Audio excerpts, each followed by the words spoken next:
Hi there.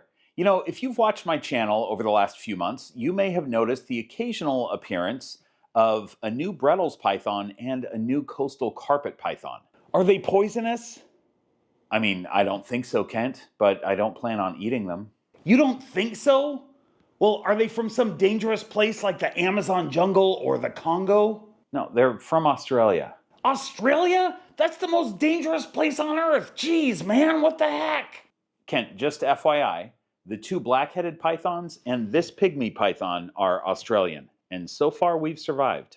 They're probably just biding their time and sizing us up. Now, there's a good chance that you've seen these two snakes before, and I've mentioned in past videos that there's something interesting going on with Bella, my coastal carpet python. So I'm going to explain that in just a minute. Or actually, Past Bob is going to explain that because we're going to go back a few months to their unboxing. And don't be confused, because Past Bob will be wearing an appropriately themed Outback hat. But when you see Past Bob wearing a fancy hat, it kind of seems like Future Bob, and you might think, but it's not. Past Bob borrowed a fancy hat from Future Bob via a time portal. It's complicated, hard to explain. So anyway,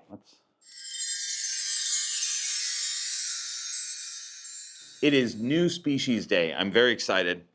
I've been talking to Nick Mutton, who is the guy on carpet pythons. This is really exciting, what I picked up here, because it's something that I have been wanting to work with for a long time. All right, there's two snakes in here, and so we've been talking for a long time, and there is, oh my gosh, I bought one snake. There are two snakes in this box. One thing that we were talking about is the fact that Nick has some Partho clutches that I'm not going to relay any of the information that he told me, but it's very interesting, and he's doing some studying about parthenogenesis because he ended up with several. And this first baby that I'm seeing is an axanthic coastal that is Partho baby. So this is the extra snake that was placed in the box. Now, the deal with Partho is they don't always do well. They don't always live a full life. I mean, a lot of them do. You just don't know. And so I'm really excited to have this little guy. Is it a guy or a girl? It's a female. Oh, of course it's a female because it's a Partho. Which means that the mother is going to throw only they're all going to be female. What a beauty. Axanthic coastal carpet.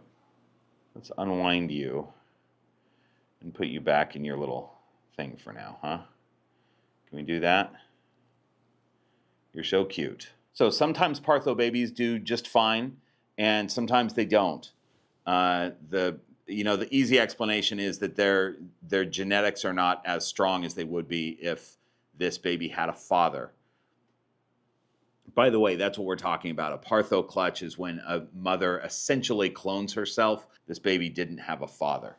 So, I always say that they sometimes don't do well because they just don't have strong genes. But I don't think it's been fully studied. So there's probably a more complete explanation than that. But it's all I got right now. So, beauty. Beauty, beauty. All right. Now for the snake that I bought. This little guy. Wow. Oh my goodness. This little boy is a Bredl's python. He's a hypo. Het for stonewash. I don't plan on breeding him, so I'm not. The het doesn't really matter. But, I mean, you never know. Maybe in the future I'll change my mind. But here's this little guy. Bredl's pythons are Incredible snakes. Super bright. So what hypo does, a lot of times as these snakes age, they get black, especially down near their tail. And hypo gets rid of that black. So we'll see how much comes in. But he's 100% hypo, which means that there are several genes in Bredl's pythons that cause hypo. I think 4. And this guy is 100%, which means he has all 4 of the genes. He should express hypo 100%. But you just don't know exactly how they're going to look because they will change as they grow. There you go. Man, what a beauty, this guy. I chose this snake because he's got such a clean head stamp. Bredl's python. Super excited about that. All right, I'm going to put these guys in quarantine, and I think that'll be enough of past Bob for this video. Let's go back to, I want to say back to the future, but back to present day. You're watching this video in present day. Let's go back to present day. Hi there, back to present day. So I've had Bella and Koa here for about 4 or 5 months, and they've pretty much doubled in size at this point. They were about 40 grams when I first got them. You know, whenever I've put these two in videos, like a short video together or whatever, I usually say, here are my 2 carpet pythons. And when I do that, I always get messages from people informing me that technically a Bredl's python is not a carpet python. But here's the thing. If Nick Mutton calls them carpet pythons, I feel like I can too. And Nick is who I got these snakes from, but he also wrote the book on carpet pythons, literally. And actually, I'd like to read you an excerpt from this book. Although Morelia bredli is a full species, it is closely related to the other members of the carpet python complex and thus can be referred to as a carpet python. I mean, it's in a book, you guys. Now when somebody tries to inform me that a Bredl's python is a different species, I can refer them to this video. But they're also right, technically. So the real story here is that there are a number of subspecies of carpet python. Morelia spilota is carpet python. Morelia spilota mcdowelli is the coastal carpet python. That's the subspecies. Bredl's pythons are Morelia bredli, no subspecies. So they're not in the spilota complex technically, but they're super close. By the way, carpet pythons don't get their name because they eat carpets. If that were the case, my retic Echo would be a carpet python. Oi. Let go. Let go. Stop it. Open your mouth, crazy. It's just that people thought their pattern looks like an oriental rug, so the name stuck. And I don't know, I think retic kind of looks like a carpet too, so. Stop it. Open your mouth, crazy. So out of the carpet python subspecies and Bredl's pythons, these 2 get the biggest. There have been 10-foot coastal carpet pythons. I don't expect Bella to get 10 feet because I don't overfeed my snakes, and I'm not going to be feeding her wallabies or cats. So I'm guessing probably 7 to 8 feet for both of them, maybe 6 to 7 feet for Koa. But still super manageable size. But stick with the channel for some time and we'll all find out their actual sizes together.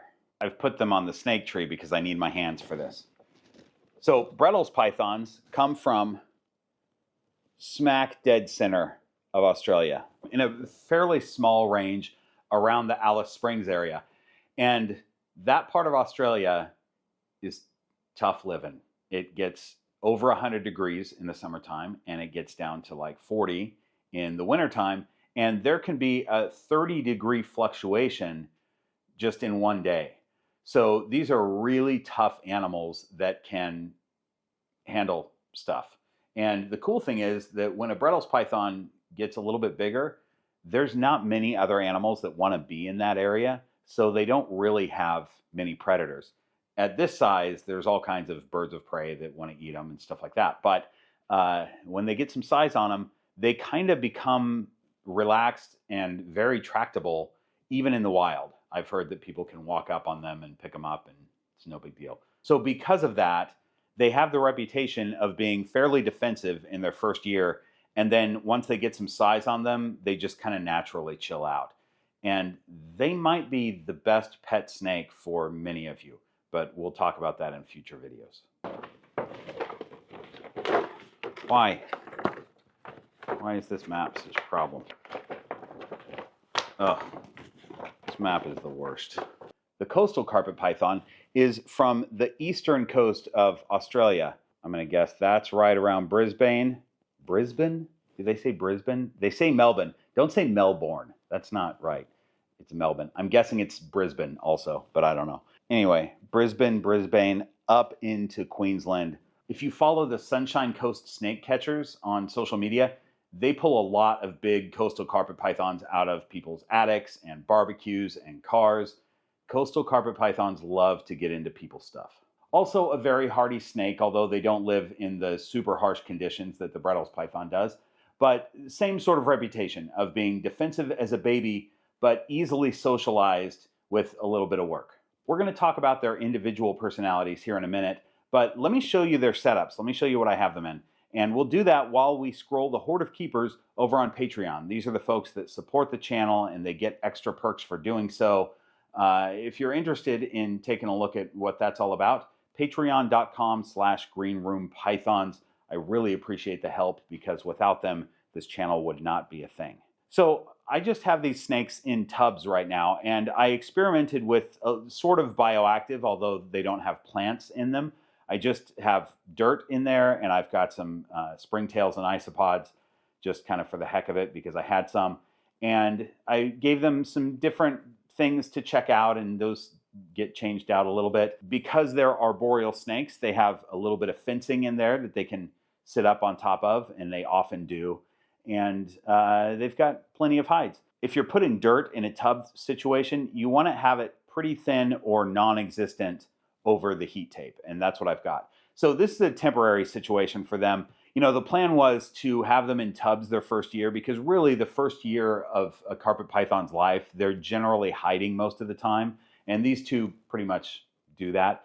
But these two are also pretty confident snakes at this point, and I think they would do just fine in a regular cage. So these two are going to be upgraded fairly soon as I have some PVC cages available. But for now, they're doing great in these tubs. Thanks so much to the Horde of Keepers for supporting this channel, and special thanks to our channel sponsors, Black Box Cages, who provides the cages for these all these snakes, Lane Labs, who provides food for them, the Royals Project, who provides you guys with some awesome snakes. Spencer has some really cool stuff this year, and RGI, Rare Genetics RGI, where you can figure out your ball python's genetics and some other snakes. By the way, they've got a list of new genes that they're testing for, so check out their website for that list, and also sex determination on your ball pythons and maybe some other species. I'm not sure. There might be some colubrids. Hey, did the front half of you fall? All right, so let's talk about the personalities of these snakes. So let's talk about the, hey, do you keep falling off that? Is that slippery? Do you want to be on my hand instead? Here. I think you're trying to grab onto the ball at the end of these branches, and they're not very tree-like. All right, you do that. You hang on. You know what? Let's move this so that everyone can see what you're up to. All right, let's talk about the personalities of these two individual snakes. Now, what I find with snakes is that they have their neonate personality, and then there's a shift in personality after the first year or so, and then things can change. You know, their behaviors and things can change just as they develop. But as neonates, neither one of them lives up to their reputation of being defensive. I wouldn't say that there's a defensive bone in their body. Koa tends to be a little bit more nervous when I go in to pick him up, but he calms down right away. Like, it's not a problem at all. And Bella oftentimes crawls right out onto my hand, although she's not choosing to do that today. I have a video, though. Maybe I made it for Patreon. I don't remember. But there's a video where she's on this tree, and I put my hand out, and she crawls right onto it, which is pretty cool because she did that like 2 months in when I had her. Anyway, the point is neither one of them are defensive at all. They're just delightful little snakes. And I'm excited to see how their personality develops beyond this neonate stage. By the way, Bella here is doing great. She eats really well, and she acts like a normal snake other than not being defensive at all. But, you know, you can't predict how long a Partho baby is going to live. And I'm just going to say that she's going to live a long, full life. She's done really well thus far. So I think she's made it past that initial stage where babies drop off like within their first month or so, something like that. So I think she's doing really well. But I love her, and I really appreciate Nick for sending her my way. So we're going to watch these two snakes together as they grow up and develop their personalities. Cut to the future. Well, as it turns out, their personalities were hungry for camera guys. Sorry, we lost Kent. I mean, that wouldn't constitute an entire personality, Kent. That's just a food preference, really. Jeez, man. Hey, thanks for watching. See you next week.